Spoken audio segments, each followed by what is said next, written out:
DRW দপ্তরের SDO বদলি নির্দেশের প্রতিবাদ জানিয়ে শুক্রবার সকালে ধর্মনগর নয়াপাড়াস্থিত ডিআরডব্লিউ দপ্তর ঘেরাও করল স্থানীয় জনগণ। তাদের দাবি, বর্তমানে ধর্মনগর দপ্তরের দায়িত্বপ্রাপ্ত এসডিও সোহেল আহমেদকে বদলি করা চলবে না। প্রসঙ্গত, সংশ্লিষ্ট দপ্তরের এসডিপিওর দায়িত্বে থাকা সুবোধ ধর প্রয়াত হলে প্রায় এক মাস পূর্বে সোহেল আহমেদকে এসডিওর দায়িত্ব নিয়ে ধর্মনগর ডিআরডব্লিউ দপ্তরে আসেন।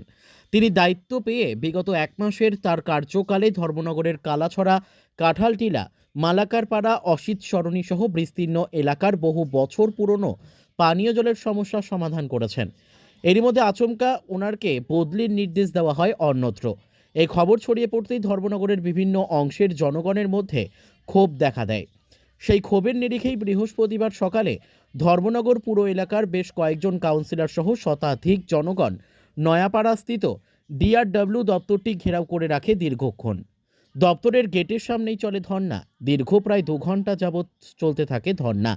অবশেষে ঘটনাস্থলে আসেন ধর্মনগর থানার পুলিশ। বিক্ষোভকারীরা জানিয়েছেন, অবিলম্বে দপ্তর সোহেল আহমেদের বদলির নির্দেশের ওপর স্থগিতাদেশ না দিলেও তারা বৃহত্তর আন্দোলনের পথে নামবেন। আমরা এইখানে আমাদের যে ডিডব্লিউএস অফিসে যিনি এসডিও সাহেব আছেন, যিনি নতুন এসে এখানে জয়েন করেছেন, উনার এখান থেকে আগরতলা থেকে কিছু আমরা সিপিএমের বামপন্থী দালাল যারা আছে ওই সমস্ত কিছু আমলা, যেমন রাজীব পালের মতন লোক, ওনারা কলমের জুড়ে ওদেরকে এখান থেকে সরাতে চাইছেন, যেটা নাকি আমাদের ধর্মনগরের উন্নয়নের জন্য খুবই ক্ষতিকারক এবং ধর্মনগরের উন্নয়নকে ব্যাঘাত ঘটানোর জন্য ওইখান থেকে যে চক্রান্ত হচ্ছে সেটার প্রতিবাদে আমরা এখানে জমায়েত হয়েছি।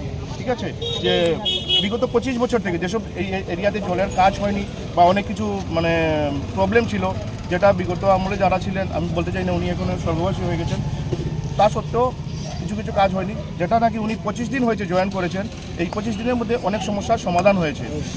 ধর্মনগর, কদমতলা, বাগবাসা ওইসব এরিয়াতে জলের অনেকগুলো প্রবলেম হচ্ছে, যার জন্য আমরা চাইছি যে এখানে যে উন্নয়নমুখী কাজ হচ্ছে সেই উন্নয়নের ধারা বজায় রাখতে আমরা ওনাকে এখান থেকে সরতে দিতে রাজি নয়। কারণ হচ্ছে আমাদের বিধায়ক যিনি মাননীয় অধ্যক্ষ আছেন বিশ্ববন্ধু সেন মহাশয়, উনি সবসময় জনকল্যাণ নিয়ে চিন্তা করেন এবং জনকল্যাণের জন্যই উনি সব প্রতিনিয়ত কাজ করে যাচ্ছেন। আর এখানে ওনার জনকল্যাণমুখী কার্যকে বাধা সৃষ্টি করার জন্য, ব্যাঘাত ঘটানোর জন্য কতিপয় আমলারা, সিপিএমের দালাল যারা নাকি কলমের জুড়ে সেটা করবে ধর্মনগরকে, সেটা আমরা ধর্মনগরবাসী মেনে নেব না।